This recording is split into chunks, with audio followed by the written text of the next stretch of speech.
Hello, welcome in this video lecture. आज हम इस वीडियो लेक्चर में क्या पढ़ने वाले हैं। इस वीडियो लेक्चर में हम एक नया लेसन शुरू करने वाले हैं, पॉलिटिक्स का आउटकम्स ऑफ डेमोक्रेसी। ठीक है, कहने का मतलब ये हुआ कि आपने क्लास 9 से में जो भी पॉलिटिकल साइंस के चैप्टर्स पढ़े, what is democracy, Y democracy, constitutional design, electoral politics, democratic rights, और 10th में पावर शेयरिंग, फेडरलिज्म, ठीक है, और पॉलिटिकल पार्टीज। तो इन सब का रिजल्ट क्या निकला, यानी कि ये सब पढ़ने के बाद हम किस डिसीजन पर आए, उस बारे में हमको इस चैप्टर में पढ़ना है। ठीक है, इस चैप्टर में कोई स्पेशल या पर्टिकुलर चीज़ नहीं है, केवल क्या है, एक जनरल इंट्रोडक्शन है। ठीक है, तो इस लेसन को पढ़ाने से पहले हम आपको एक इस लेसन का जनरल इंट्रोडक्शन दे देते हैं। ठीक है, लेसन हम अभी इसके बाद में शुरू करेंगे। जैसे डेमोक्रेसी है, ठीक, डेमोक्रेसी के जो एस्पेक्ट्स हैं, डिफरेंट एस्पेक्ट जो हैं और इससे रिलेटेड इश्यूज, उसके बारे में हम इस लेसन में पढ़ने जा रहे हैं। ठीक है, एस्पिरेशंस होता है जब डेमोक्रेसी में गवर्नमेंट बनती है, तो जो वोटर्स हैं या जो सिटीजन्स हैं, उनको गवर्नमेंट से बहुत एस्पिरेशंस होती है, एक्सपेक्टेशंस होती हैं। ठीक है, क्या एक्सपेक्टेशंस होती हैं, गवर्नमेंट उसको कैसे फुलफिल करती है या नहीं करती है, उसके बारे में पढ़ेंगे।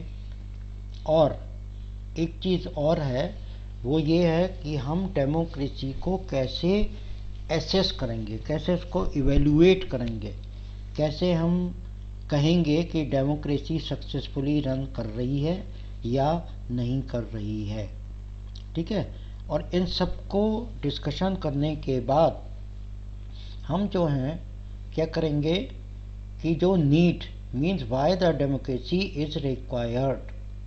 ठीक है, जैसे क्लास 9th में आपने पढ़ा था ना, व्हाट इज डेमोक्रेसी और वाई डेमोक्रेसी, तो इसी तरह से why the democracy is required, ठीक है, उसके बारे में हम इसको पढ़ेंगे। ठीक, अब इस चैप्टर में हमें देखना क्या क्या है वो देख लीजिए।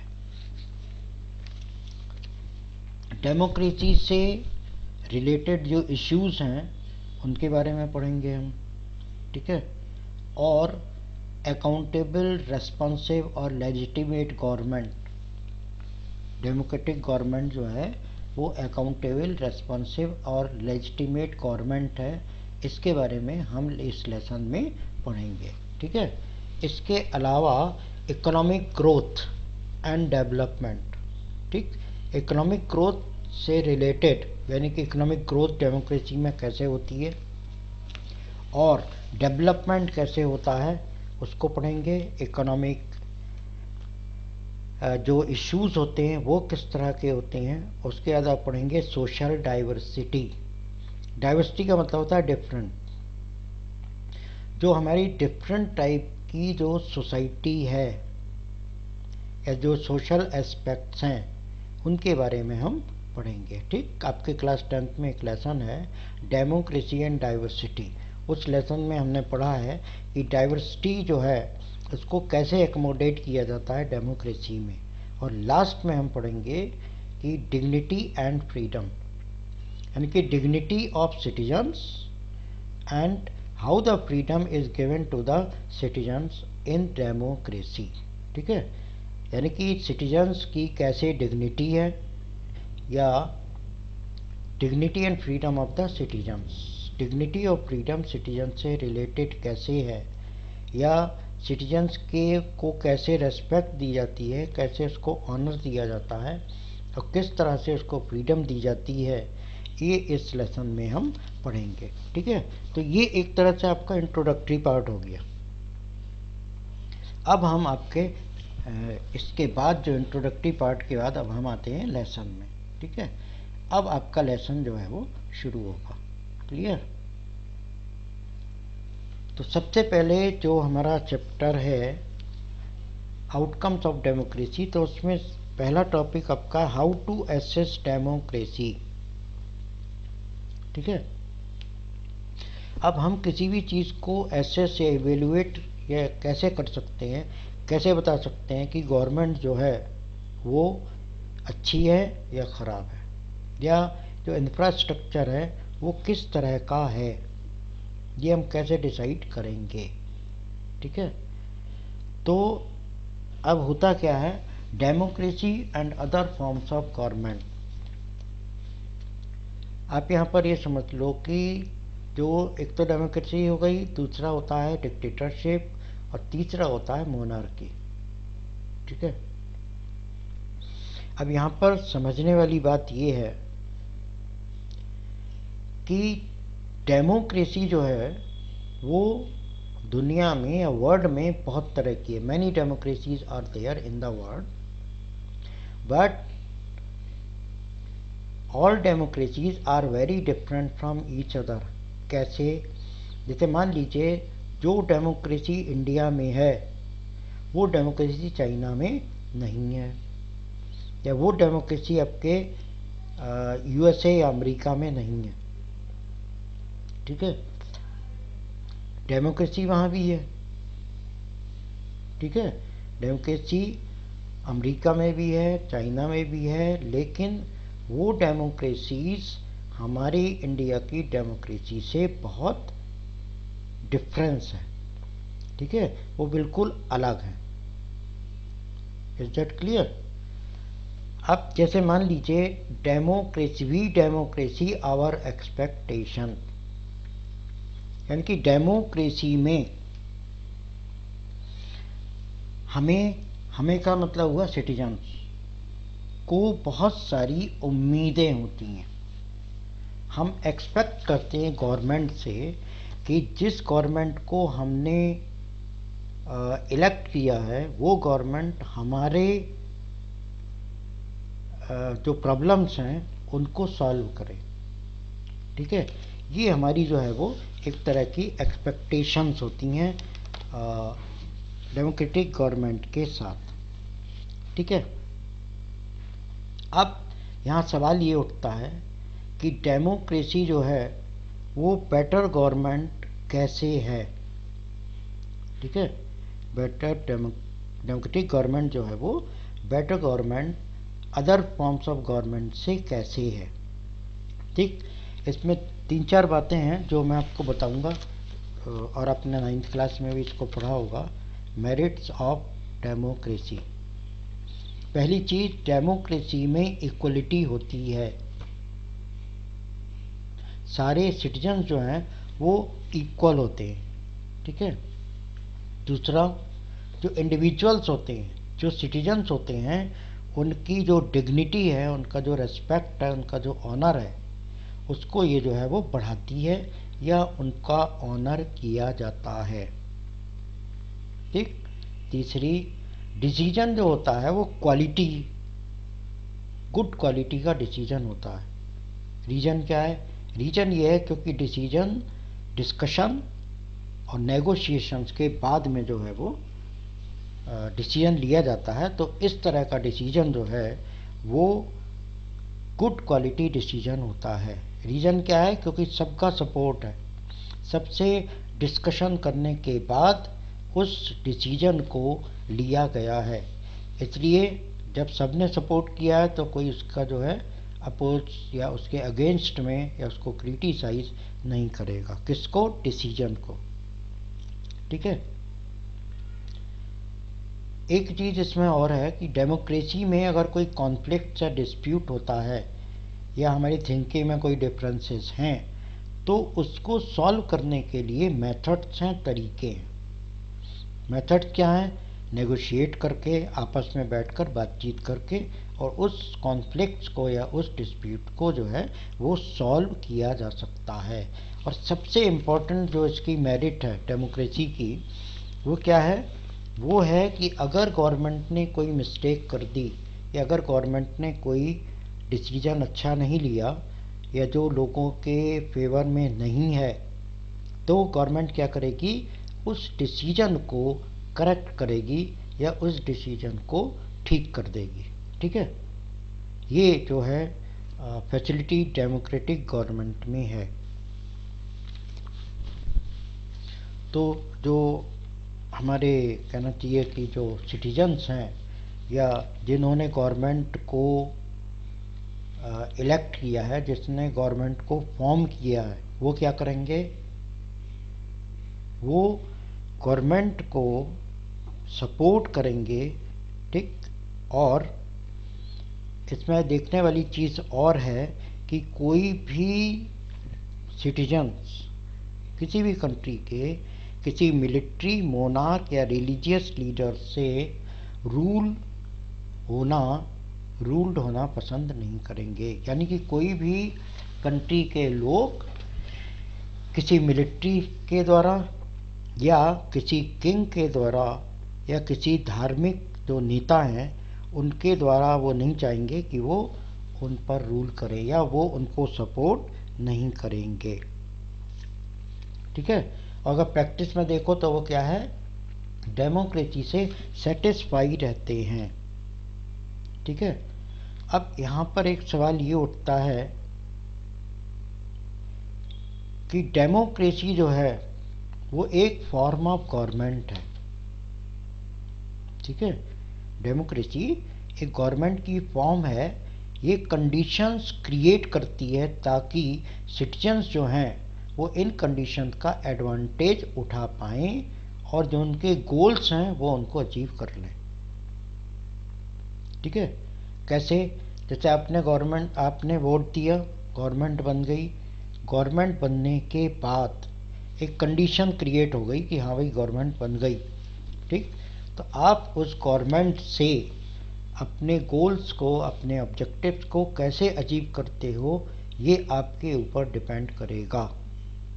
किसी भी कंट्री की डेमोक्रेटिक गवर्नमेंट कैसी है ये डिपेंड करेगा वहाँ के सिटीजन्स की क्वालिटी क्या है, वहाँ के जो सिटीजन्स हैं वो किस तरह के हैं।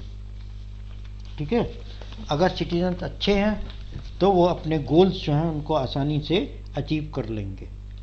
ठीक है, और अगर सिटीजन्स जो हैं वो अवेयर नहीं हैं या उन्हें इससे कोई मतलब ही नहीं कि गवर्नमेंट क्या कर रही है क्या नहीं कर रही है, तो फिर जो है वहाँ पर डेमोक्रेसी होगी लेकिन वो अच्छी तरह से सक्सेसफुली रन नहीं कर पाएगी। ठीक है, और डेमोक्रेसी क्यों अच्छी है, उसके पीछे क्या रीजन्स हैं, तो उसके पीछे सबसे बड़े रीजन्स हैं रियलिटी ऑफ दीज एडवांटेजेस।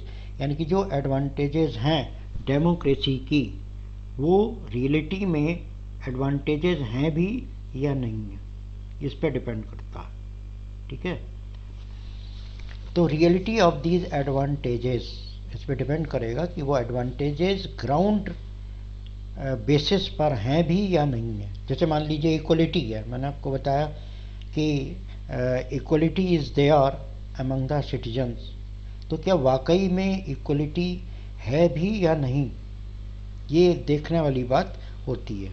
ठीक है, अब डिसीजन मेकिंग की क्वालिटी जो है डेमोक्रेसी है, क्या ऐसे डिसीजंस लिए जा रहे हैं गवर्नमेंट के द्वारा जो लोगों के पक्ष में हो या लोगों की भलाई में हो या जिसका सपोर्ट लोग करते हों। ठीक है, तो इसी के लिए एक कहा जाता है कि democracy is soon to be good in principle but fail to be not so good in practice. ठीक है, तो क्या डेमोक्रेसी कहा जाता है कि प्रिंसिपल में यानी कि देखने में तो अच्छी है लेकिन प्रैक्टिस में अच्छी नहीं है, ऐसा फील किया जाता है। ठीक है, अब देखिए यहाँ पर एक सवाल ये उठता है कि जब डेमोक्रेसी प्रैक्टिस में या ग्राउंड बेसिस पर अच्छी नहीं है, then why do the almost of the countries accept the democracy, सबसे बड़ी सवाल ये उठता है। तो अब ऐसा क्यों है, So do we prefer only for moral regions or are there some prudential regions? तो क्या हम डेमोक्रेसी को मॉरल रीजन पर या एक्सेप्ट करते हैं या कुछ प्रूडेंशियल रीजन्स भी हैं? ठीक है, अब मॉरल रीजन्स और प्रूडेंशियल रीजन्स आपने 10th क्लास के फर्स्ट चैप्टर में पावर शेयरिंग में पढ़ा है। यहाँ पर मैं शॉर्ट में आपको बता दूँ, मॉरल रीजन्स का मतलब ये है कि मान लीजिए आप हैं और आप इस योग्य हैं कि आप गरीबों को खाना खिला रहे हैं या गरीबों को दान दे रहे हैं, तो उसमें आपको एक सेटिस्फेक्शन हो रहा है कि हाँ भाई मैं गरीबों को दान दे रहा हूँ, वो आपका सेटिस्फेक्शन है या आप उसमें सेटिस्फाई हो रहे हैं या आपको अच्छा लग रहा है। ठीक, ये तो हो गया मॉरल रीजन कि हाँ भाई अगर आप पे है तो आपको दान देना चाहिए या गरीबों को खाना खिलाना चाहिए। प्रूडेंशियल रीजन का मतलब क्या हुआ? प्रूडेंशियल रीजन है कि आप इस लायक हैं और आप गरीबों को खाना खिला रहे हो, गरीबों को दान दे रहे हो और उससे आपको क्या हो रहा है, खुशी मिल रही है या आप उससे सेटिस्फाई हो। ये हो गया प्रूडेंशियल रीजन। ठीक है, तो अभी थोड़ी देर पहले मैंने आपको बताया कि डेमोक्रेसी जो है एक फॉर्म ऑफ गवर्नमेंट है। ठीक है, ये एक कंडीशन क्रिएट करती है, एक आपको एनवायरनमेंट देती है और ये आपके ऊपर डिपेंड करता है कि आप उस एनवायरनमेंट का या आप उस कंडीशन का एडवांटेज किस तरह से लेते हो। ठीक है, ये आपके ऊपर डिपेंड करेगा, it will depend upon you. ठीक, अब इसमें एक चीज और है,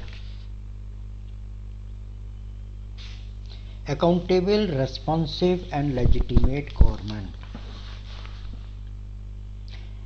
अब इसमें देखिए एक क्वेश्चन बनता है, accountable, responsive and legitimate government. Accountable क्या है, रेस्पॉन्सिव क्या है, लेजिटिमेट गवर्नमेंट क्या है, इसको मैं आपको अलग अलग बताऊंगा। ठीक, अकाउंटेबल का मतलब होता है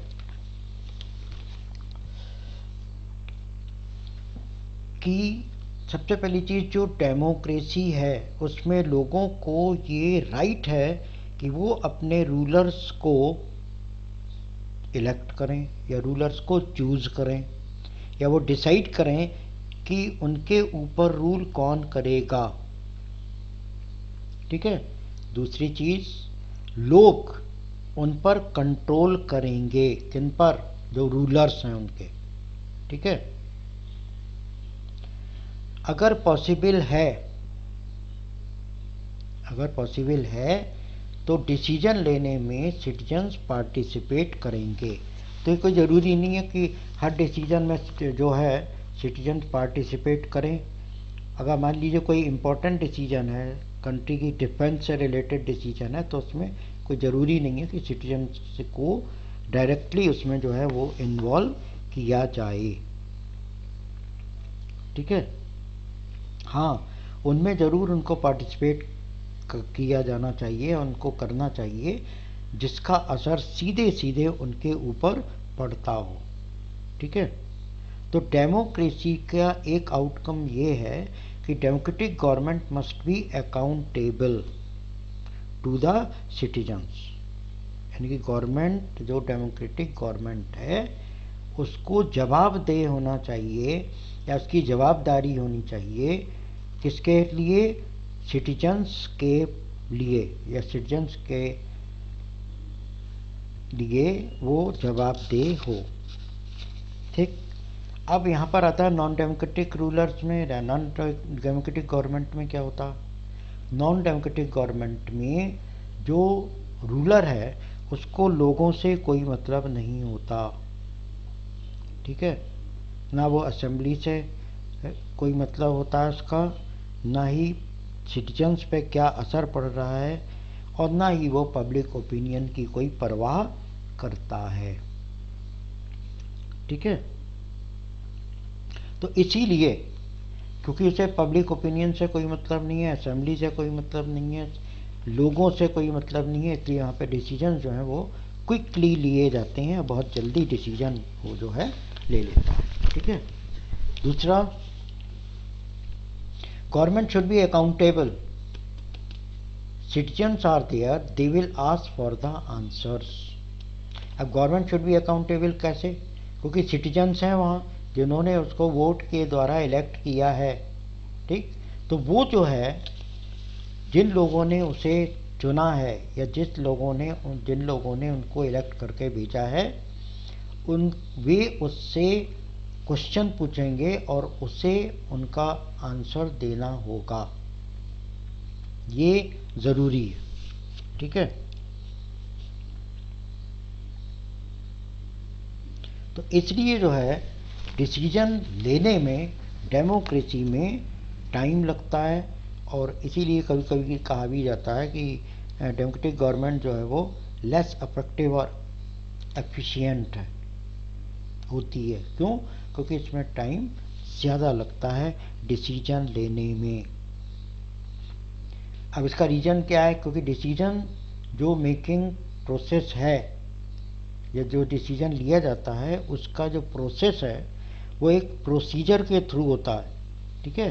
कोई अपने मनमर्जी डिसीजन नहीं ले सकता, और सिटीजन्स को भी ये जानने का राइट है कि जो डिसीजन लिया गया है वो थ्रू द करेक्ट प्रोसीजर लिया गया है, और सिटीजन्स उस डिसीजन को चेक कर सकते हैं, एग्जामिन कर सकते हैं, और इसीलिए इसको हम कहते हैं ट्रांसपेरेंसी। जो डिसीजन डेमोक्रेसी में लिया जाता है वो बिल्कुल ट्रांसपेरेंट होता है, ठीक है? इसमें क्या होता है? सबसे पहली चीज़ ओपन पब्लिक डिबेट होता है। जो डिसीजन लिया गया है, लिया जा रहा है, उस पर पब्लिक जो है वो डिबेट करती है, अपने अपने जो आइडियाज़ हैं उनको बताती है, ठीक? सिटीजन्स उसमें पार्टिसिपेट करते हैं। और एक चीज़ इसमें और है, इसमें करप्शन का कोई भी प्लेस नहीं होता। ये प्रिंसिपल में है, प्रैक्टिस में क्या है वो आप सब लोग जानते हैं, ठीक है? डेमोक्रेसी में करप्शन के लिए कोई जगह नहीं है। Corruption must not be there, या democratic government must be free of corruption, ये वहाँ पर होना चाहिए, ठीक है?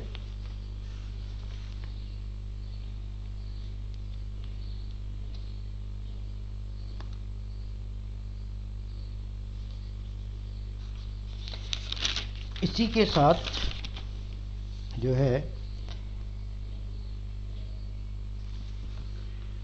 फ्री ऑफ करप्शन मैंने आपको बता ही दिया। डेमोक्रेटिक गवर्नमेंट जो है वो एफिशिएंट होती है, ये एक क्वेश्चन है, ठीक है? डिसीजन मेकिंग डेमोक्रेटिक गवर्नमेंट में जो है वो डिसीजन थ्रू ए प्रोसीजर होता है, ठीक?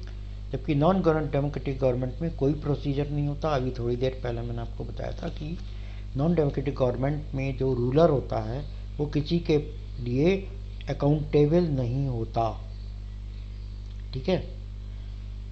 In democracy decision making is based on the idea of deliberation and negotiation.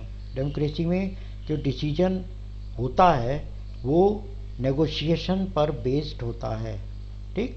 और इस पर कोई भी इंफॉर्मेशन मांग सकता है, उस पर कहना चाहिए उसके बारे में अपना आइडिया दे सकता है, क्योंकि freedom of speech and expression democracy में सिटीजन्स को होता है, ठीक है? तो इस कंडीशन को ट्रांसपेरेंसी कहते हैं, क्लियर? फिर नेक्स्ट है आपका रेस्पॉन्सिव। रेस्पॉन्सिव का मतलब होता है कि रेस्पॉन्स देना। जैसे मैंने आपको क्लास में पढ़ाया, ठीक? एक टॉपिक पढ़ाया, उसके बाद आपसे क्वेश्चन पूछे, तो उस क्वेश्चन का जो आंसर आप दे रहे हो वो है रेस्पॉन्स, यानी कि आपने उस टॉपिक को कितना समझा। अब अगर आप उस टॉपिक को समझ जाओगे तभी आंसर दे पाओगे, अगर टॉपिक क्लियर है तो, है ना? तो इसलिए जो गवर्नमेंट है उसको समझना चाहिए कि लोगों की क्या नीड है, सोसाइटी को क्या चाहिए, और उसके अकॉर्डिंग जो है वो गवर्नमेंट को रेस्पॉन्स करना चाहिए। जैसे कहते हैं ना, government respond towards all our expectation, यानी गवर्नमेंट से जो हम एक्सपेक्टेशंस कर रहे हैं, गवर्नमेंट को उस एक्सपेक्टेशन के जवाब में रेस्पॉन्स करना चाहिए, या लोगों की जो डिमांड है गवर्नमेंट को उसका रेस्पॉन्स करना चाहिए या उसको फुलफिल करनी चाहिए। ठीक है, बहुत सारी चीज़ें हैं जिसके अकॉर्डिंग जो है डेमोक्रेटिक गवर्नमेंट का जो डेमोक्रेटिक कंट्री है उसकी परफॉर्मेंस सेटिस्फैक्ट्री नहीं है। लेकिन then why do we accept it, तो हम इसे एक्सेप्ट क्यों करते हैं? ठीक है, तो इसका सबसे बड़ा रीज़न है कि एक रीज़न क्या है कि डेमोक्रेटिक गवर्नमेंट जो है वो दूसरे अल्टरनेटिव से अच्छी है। ठीक है, कैसे?